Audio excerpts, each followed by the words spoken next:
Global ఇన్వెస్టర్లకు భారత space technology గమ్యస్థానంగా మారిందని ప్రధాని మోదీ అన్నారు. దేశంలోని ప్రముఖ ప్రైవేటు అంతరిక్ష సంస్థ స్కైరూట్ ఇన్ఫినిటీ క్యాంపస్ ఉపగ్రహాల్ని కక్షలోకి ప్రవేశపెట్టగల సామర్థ్యం కలిగిన స్కైరూట్ తొలి ప్రైవేటు కమర్షియల్ రాకెట్ విక్రమ్-1ను మోదీ ప్రారంభించారు. ఈ స్కైరూట్ క్యాంపస్కు ప్రతి నెలా కక్షలో ప్రవేశపెట్టగల రాకెట్ను తయారు చేసే సామర్థ్యం ఉంది. దేశంలోనే అతిపెద్ద private rocket factory Skyroot Infinity క్యాంపస్ను ప్రధాని నరేంద్ర మోదీ వీడియో కాన్ఫరెన్స్ ద్వారా ప్రారంభించారు. ఉపగ్రహాలని కక్షలోకి ప్రవేశపెట్టగల సామర్థ్యంతో విక్రమ్ సిరీస్లో ఏర్పాటైన తొలి ఆర్బిటల్ రాకెట్ విక్రమ్-1ను ఆవిష్కరించారు. భారత యువశక్తి నైపుణ్యానికి స్కైరూట్ గొప్ప ప్రతీకని ప్రధాని పేర్కొన్నారు.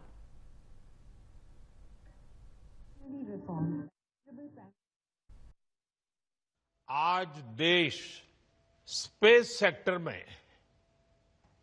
एक अभूतपूर्व अवसर का साक्षी बन रहा है। आज भारत के स्पेस इकोसिस्टम में प्राइवेट सेक्टर बड़ी उड़ान भर रहा है। स्काईरूट का इन्फिनिटी कैंपस भारत की नई सोच, इनोवेशन और सबसे बड़ी बात यूथ पावर का प्रतिबिंब है। हमारी युवा शक्ति की इनोवेशन, रिस्क टेकिंग एबिलिटी और एंटरप्रेन्योरशिप आज नई बुलंदी छू रही है। और आज ये कार्यक्रम इस बात का प्रतिबिंब है कि आने वाले समय में Bharat global satellite launch ecosystem में एक लीडर बनकर उभरेगा। भारत का युवा देश हित को सर्वोपरि रखकर चलता है। वो हर अवसर का सही इस्तेमाल करता है। जब सरकार ने स्पेस सेक्टर को ओपन किया तो देश के युवा और खासकर हमारे जेन जी यूथ इसका भरपूर फायदा उठाने के लिए आगे आ गए। आज भारत के 300 से अधिक स्पेस स्टार्टअप्स भारत के स्पेस फ्यूचर को नई उम्मीदें दे रहे हैं।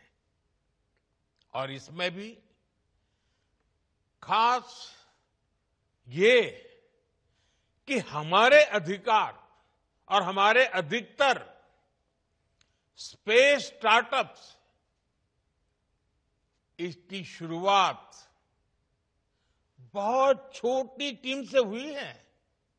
और मुझे इन सबको पिछले 5-6 साल में लगातार मिलने का अवसर मिला है। कभी 2 लोग, कभी 5 साथी, कभी एक छोटा सा किराए का कमरा। टीम छोटी थी, संसाधन सीमित थे, लेकिन इरादे नई बुलंदी छूने के हैं।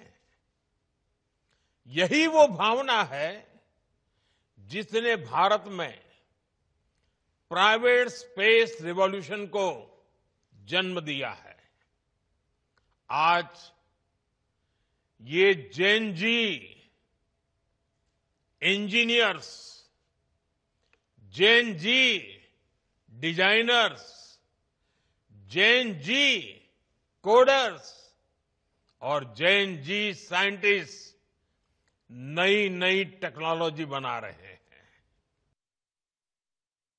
रिफॉर्म्स का हमारा दायरा भी लगातार बढ़ रहा है।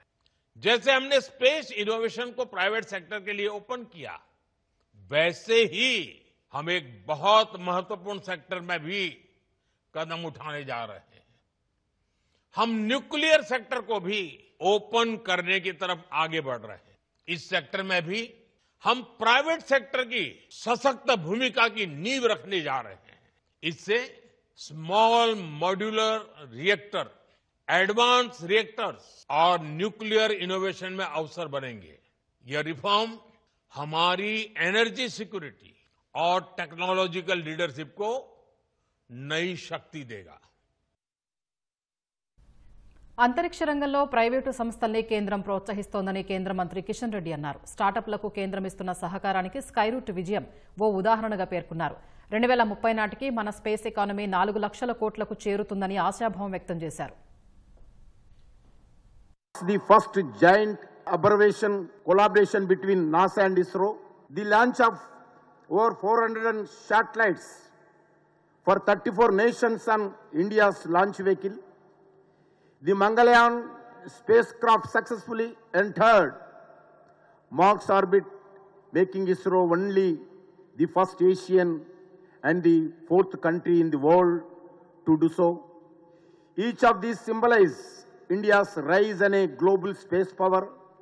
Today, India's space story is a collaborative story powered by over 400 private startups, 2,000 MSMEs, and 50 academic and R&D institutions together, shaping a thriving industrial ecosystem of innovation and engineering excellence. We must also celebrate the extraordinary genius of India's space scientists who have achieved what the world once thought impossible. They built the Mangalyaan, the cheapest Mars mission, over the cost of lower than many Hollywood movies, even telefilms also. They launched 104 satellites in a single mission, smashing the previous record of just 34. They successfully tested the reliable launch vehicle in 2016, which was a breakthrough and will reduce future launch costs 10 to 20 times. With these innovations, India has emerged as one of the world's most cost-effective hubs for small satellite launches. అంతరిక్షంలోకి ఉపగ్రహాలను తీసుకువెళ్లడంలో రాకెట్లది ఎంతో కీలకమైన పాత్ర. మన దేశంలో ఇస్రో మినహా మరే సంస్థ రాకెట్లు తయారు చేయలేదు. కానీ తొలిసారిగా హైదరాబాద్కు చెందిన అంకుర సంస్థ స్కైరూట్ ఏరోస్పేస్ తొలి ప్రైవేటు రాకెట్ను ఆవిష్కరించి విజయవంతంగా ప్రయోగించింది.